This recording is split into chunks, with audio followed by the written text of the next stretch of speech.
Good day, good day, everyone. I'm Tony Davenport. I'm here in my office, Kinetic Touch Medical Massage and Neuro Rehab.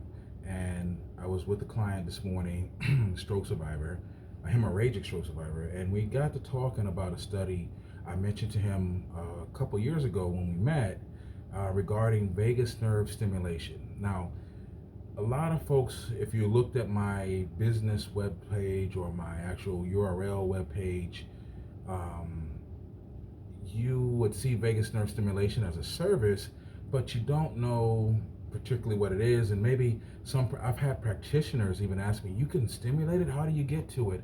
So, in late 2015, early 2016, when I met a friend and colleague and mentor, Tommy Benefield, with the Vasia, he showed me right away that using the device and one of its accessories, we can stimulate the vagus nerve because we have access to the nerve as it runs off the brain just to the back of the SCM, sternocleidomastoid muscle, on both sides of your neck. You can access the nerve to stimulate it because the nerve runs under the muscle. So that being said, there's a lot of nerves major nerves in the body that you can get to in different points on the body if you just know where they are.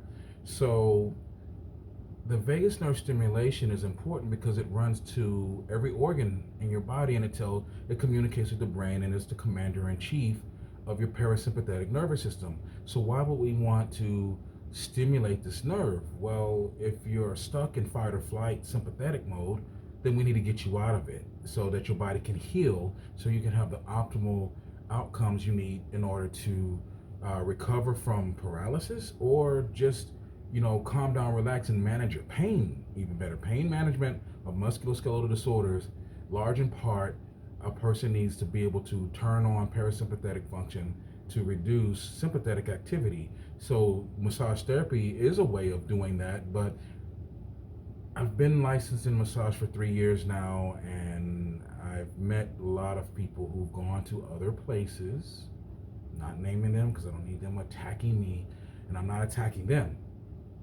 They went to these other places looking for massage to deal with the musculoskeletal issue they had, and massage in that case for their specific problem didn't work. Maybe they needed more sessions. Maybe they needed a different type of work that the place didn't offer, and they didn't know where to look, or the place didn't know where to refer them to for that type of work.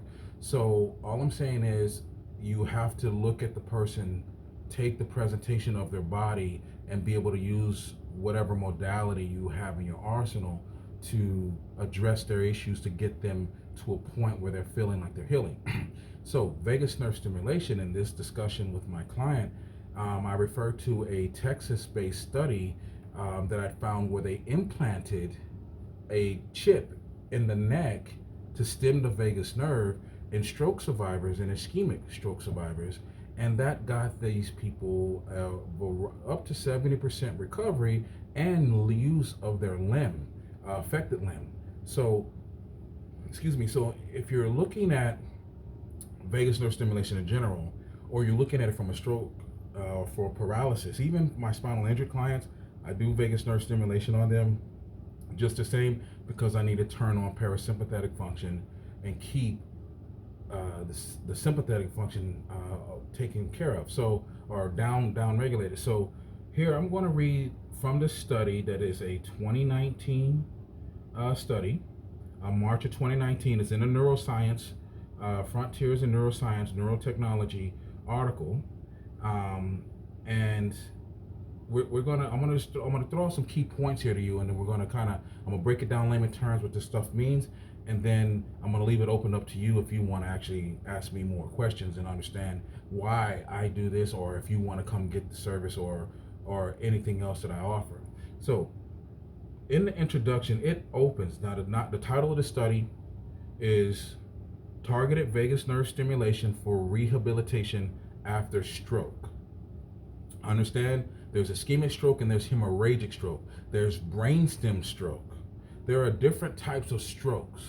So you need to understand where we're going or who you're working on because their bodies are still, even though it's under the category of stroke, just like spinal injury, same C6 injuries, 5 people present entirely differently. Same thing with stroke. If it's in a different part of the brain, the body is going to present some of the same, but also some different. And they're going to respond differently to therapies. So, first sentence, stroke is the leading cause of disability worldwide. In approximately 60% of individuals, upper limb deficits persist 6 months after stroke. Now, so everyone that I know in the U.S. that's had a stroke were told by their medical doctors that you have up to 2 years to recover function. After that, be good with it. Well, the medical doctor's telling you based on what their training, what they know is scientific relevant, and from their scope of practice. I've existed for the last 13 years in the chronic stages of paralysis. Therefore, I'm going to say from experience, that's not true, because people can recover given certain actions.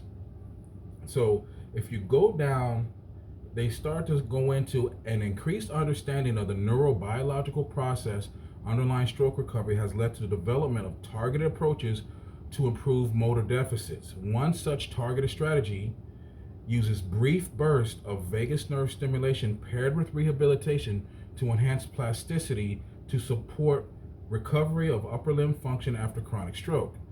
So, stimulation of the vagus nerve triggers the release of plasticity promoting, where am I losing my spot here, looking different direction, plasticity promoting neuromodulators such as acetylcholine and norepinephrine throughout the cortex. Okay, up here, cortex is up here, right?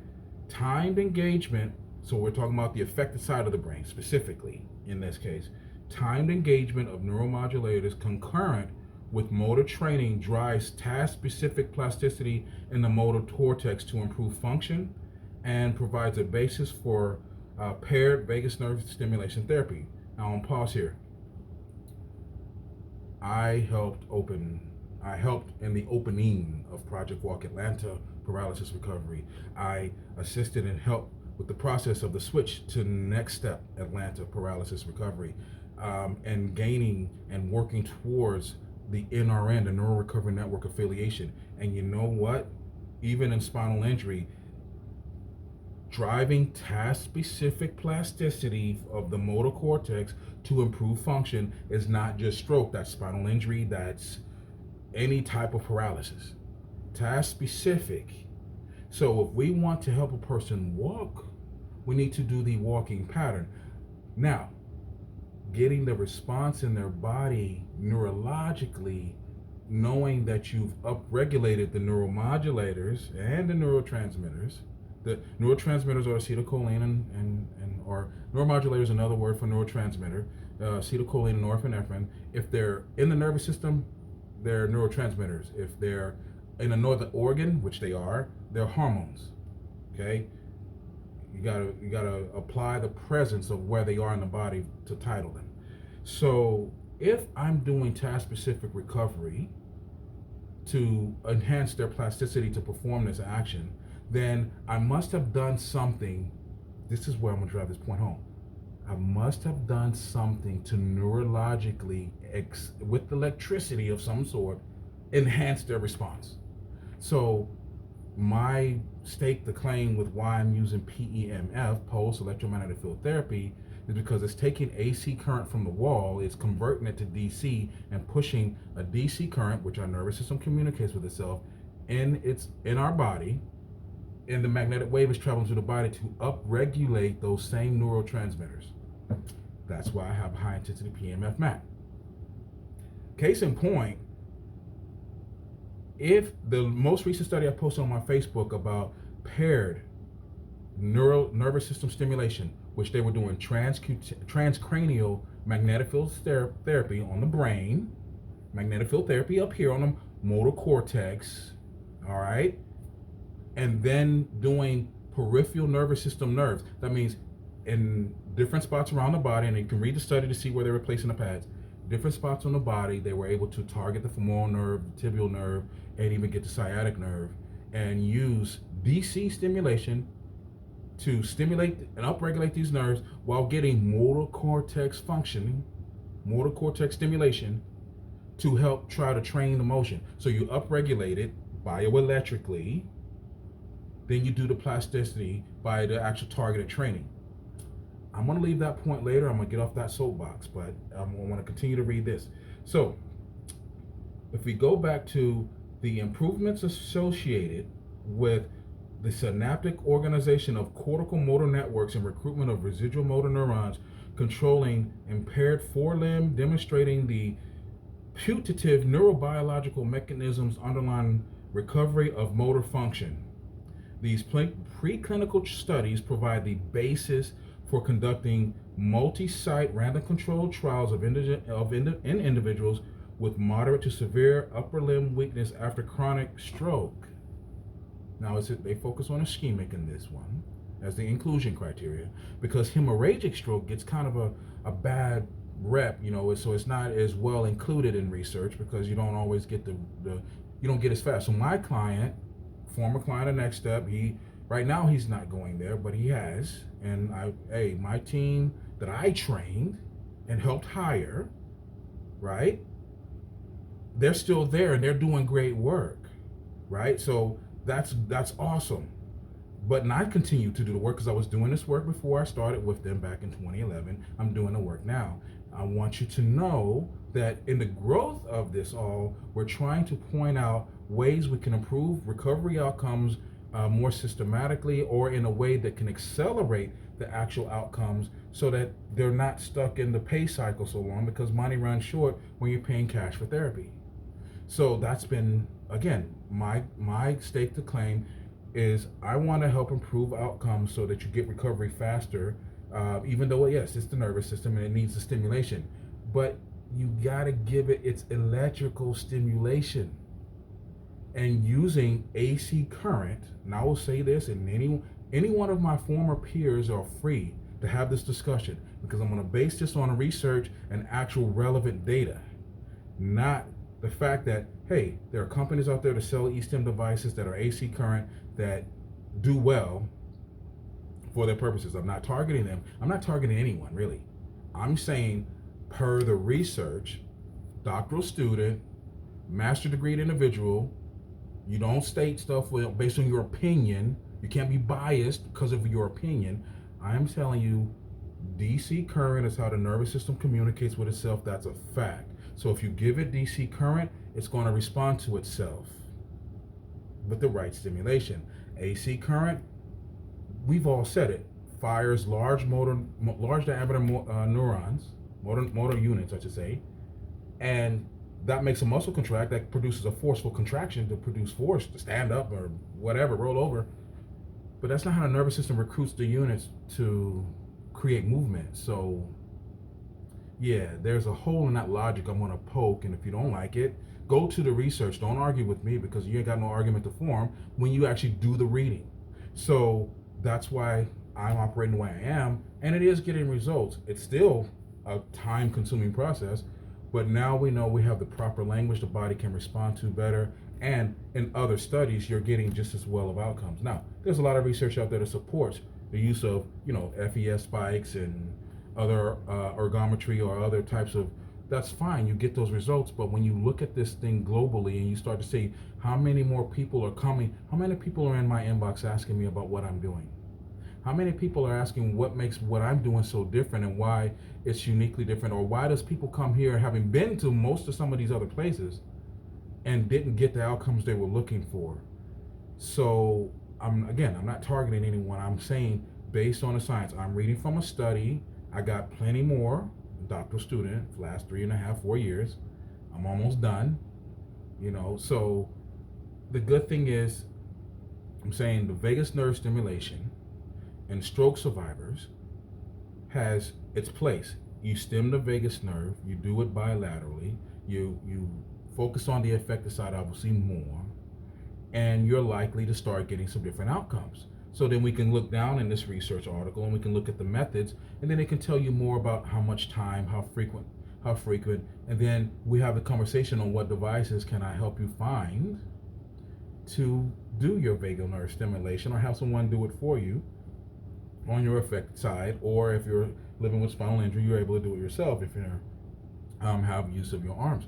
So the thing here is to take away vagus nerve stimulation is not far-fetched as it may seem. This 2019 study, because again, I started learning it and doing it in January 2016, and I understood what I was doing in 2015, but now I know what I'm doing with it.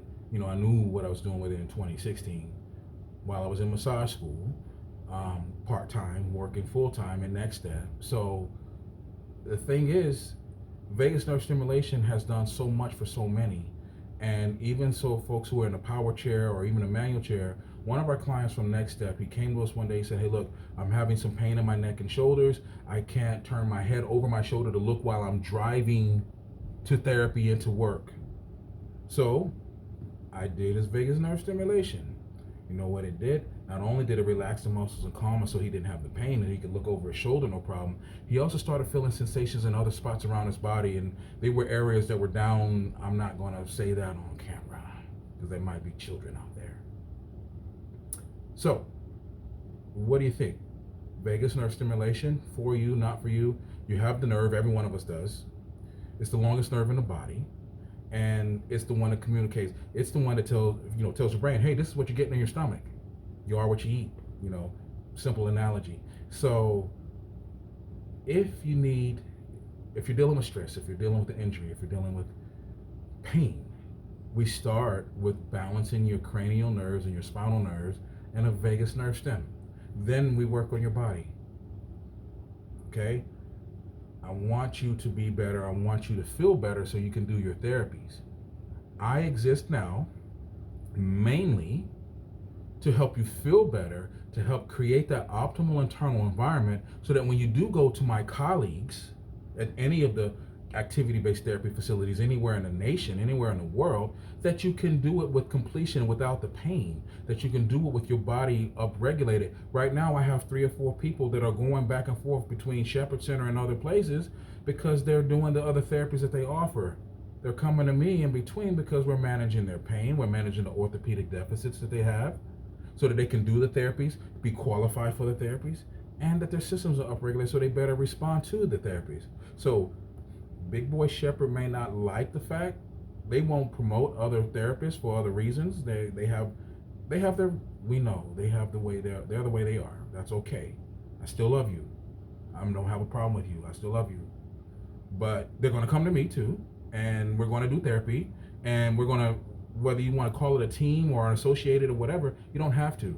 It's still happening, whether you want it to or not. So take it at what it is, and this is where I stand. So I have these studies. I can back up the arguments that I make with research. If you have questions, please feel free to comment on this post. I want to put it on my Facebook business page. I'm gonna put it in YouTube so I can share the link on LinkedIn as well. It'll probably be easier for the servers to deal with it once it's on LinkedIn, not LinkedIn, and YouTube, to have a link, and then it goes up. So you can reach me directly at kinetictouchmedicalmassage@gmail.com, and we can have the discussion. And don't form an argument if you don't have research first.